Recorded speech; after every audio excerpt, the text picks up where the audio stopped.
truly happened. So I'm still coming back.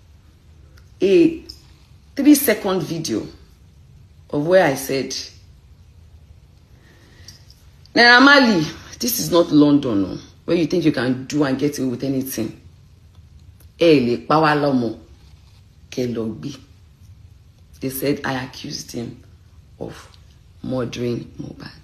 I said no. I said this is a 3 seconds video. I said unfortunately this video has been for a while now, so I can't remember word for word, but I know that in this same video, me, I'm a Yoruba woman. The more that I was saying was that you guys cannot kill this guy emotionally, spiritually, and physically because of the bullying.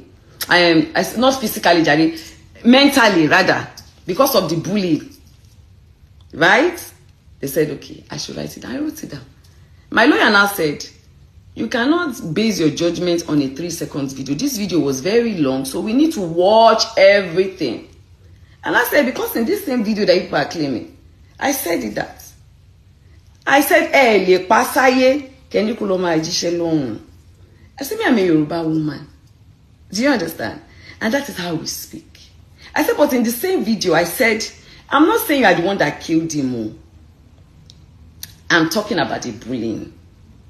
That, okay, if you did not bully him, and your manias were bullying him, and Sam Larry was bullying him, what did you do? I said, you need to come and explain what you did. I said, at least I remember some of the words.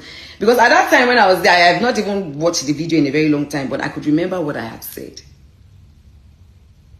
I said, but if I had concluded within myself that Naira Marley was the one that killed Mohbad, I would not have written a petition to ask that his body be exhumed now. There would have never been anything like coroner inquest because he was already buried, cemented, safe.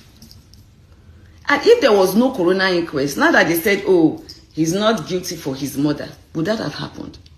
Would he himself have gotten justice on the murder side? I'm not talking about the bully side now. If I, Iyabo, my foundation did not write and push, I did not just write and send you.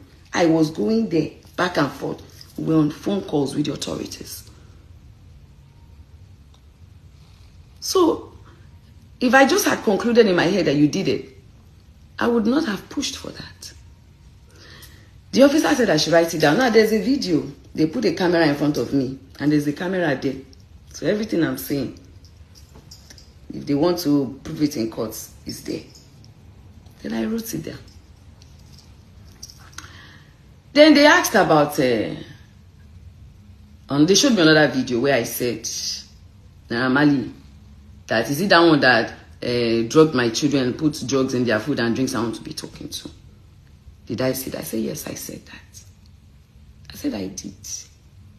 Because innocently, I went to help this boy called DJ Splash. When we got there, the first thing DJ Splash said when he saw me was like, I have helped your son before. I was like, you know Festus? He said, yes. Because me, I don't know him. When I was doing the life was when I heard something was also wrong with one of the boys that lived in Naira Marley's house.